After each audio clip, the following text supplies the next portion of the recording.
আলেম ওলামাদের সাথে বেয়াদবি করার পরিণতি ভালো হয় না। দেখো না বান্দা, ওই যে পুলিশের ডিবি আলেমদের সাথে কম বেয়াদবি করে নাই, কত আলেমদের সাথে বেয়াদবি করেছে, কত জুলুম নির্যাতন করেছে। রমজানুল মুবারকে কত নির্যাতন।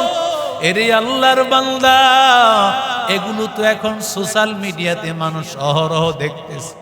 একটা আলেমের চোখের পানি তুমি কি পরিমাণে ফালাইছ, আল্লাহ তাআলার আরশ পর্যন্ত কেঁপে উঠবে। আল্লাহ তাআলা এগুলো সহ্য করে না।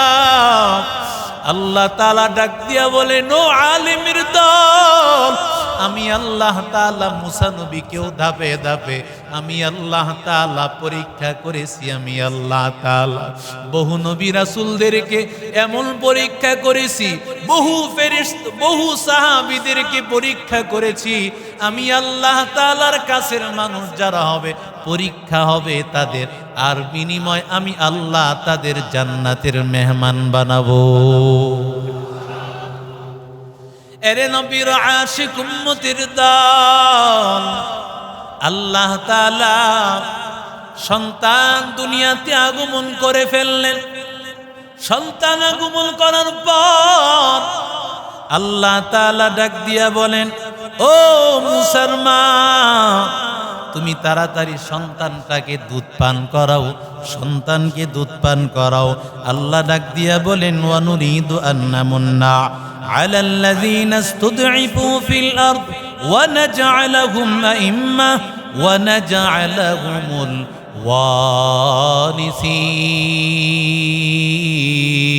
الوارثين। আল্লাহ বলেন, জমিনে যারা ছিল দুর্বল, বনি ইসরাইলরা ছিল দুর্বল, ক্ষমতা ছিল না তাদের হাতে। ফেরাউন তাদেরকে জুলুম করে, নির্যাতন করে সন্তানগুলোকে কত হাজার হাজার মায়ের বুক খালি করেছে এক মুসা নবীর জন্য। মুসা নবীর কি ঠেকাইতে পারছি? নিজরে কত হাজার হাজার মায়ের বুক খালি করেছে।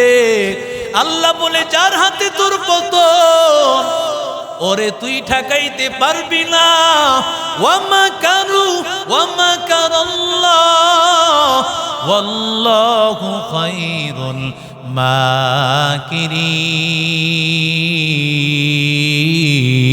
মাকিরিন। তুমি কত বড় কৌশলকারী, ষড়যন্ত্রকারী। আমার আল্লাহ তোমার ষড়যন্ত্র আর কৌশলকে মুহূর্তের মধ্যেই পানিতে বিলীন করে দিতে পারেন। এই সেই ক্ষমতা আমার আল্লাহর আছে না নাই? আল্লাহ তাআলা কিভাবে মুসা নবীকে দুনিয়াতে আগমন করায় দিলেন। মা এবার বড় টেনশন, মা বড় টেনশন করতেছে সন্তানকে দুধ পান করায়। কিন্তু মায়ের বড় টেনশন, কখন জানি আমার সন্তানের খবর।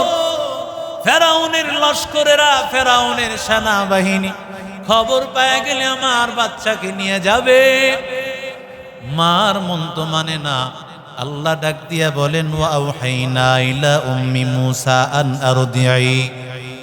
ও মুসার মা, সন্তানকে দুধ পান করাও, সন্তানকে দুধ পান করাইতে থাকো, টেনশন করিও না। ফাইদা খিফতি আলাইহি ফালকিহি ফিল ইয়াম। যখন দেখবা তোমার সন্তানটাকে কোনো ফেরাউনের কোনো লস্কর, ফেরাউন বাহিনী দেখে ফেলেছে, তাকে নিয়ে যাবে, এমন আশঙ্কা যদি হয়, ফালকিহি ফিল ইয়াম, সন্তানটাকে সাগরের মধ্যে ভাসিয়ে দাও। সন্তানটাকে একটা সিন্ধুকে ভরিয়া সন্তানটাকে তুমি বাসায় দাও। আল্লাহ আবার ডাক দিয়া বলেন, ওয়ালা তাখাফি ওয়ালা তাহজানি। ও মুসার মা, তুমি তো মা, সন্তানটারে কিভাবে পানিতে ভাসায় দিবা, এটা মা তুমি সহ্য করতে পারবা না। তোমার কাছে বড় ব্যথা। 10 মাস 10 দিন যেই সন্তানকে লালন করেছো, গর্ভে ধারণ করেছো, যেই সন্তানটাকে কষ্ট করে দুধ পান করাইছো, মায়ের কাছে প্রায় 4 মাস বা 8 মাস দুধ পান করেছে, এরপরে আল্লাহ তাআলা জানায় দিলেন এই সন্তানটা আশঙ্কা করলে বাসায় দেওয়া লাগবে। এরে আল্লাহর বান্দা, আল্লাহ ডাক দিয়া বলে, নো মুসলমান, টেনশন করিও না, আমি আল্লাহ তাআলা তোমার এই সন্তানটা, যদিও তুমি কিছুদিন সন্তান থেকে বিচ্ছিন্ন থাকবা, ইন্না রাদ্দুহু ইলাইকি ওয়াজাইলুহু মিনাল মুরসালিন।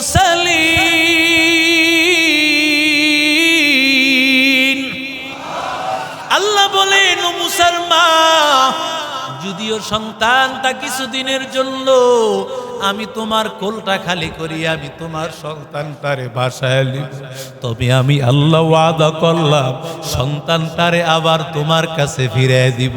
শুধু ফিরাইয়া দিব না, আমি আল্লাহ সন্তানটাকে রাসূল বানায় দিব।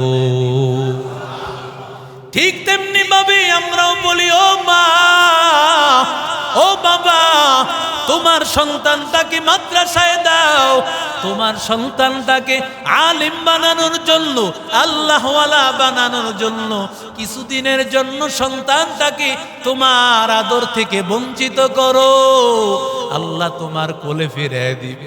তোমার সন্তানটা হক্কানি আলেম হবে, তোমার সন্তানটা নবীর ওয়ারিস হবে, তোমার সন্তান এমন হবে একজন সন্তানের মাধ্যমে হাফেজে কোরআনের মাধ্যমে 10 জনকে জান্নাতে নিবেন, আর একজন হক্কানি আলেমের মাধ্যমে আল্লাহ হাজারো লক্ষ মানুষকে জান্নাতের মেহমান বানায় দিবে।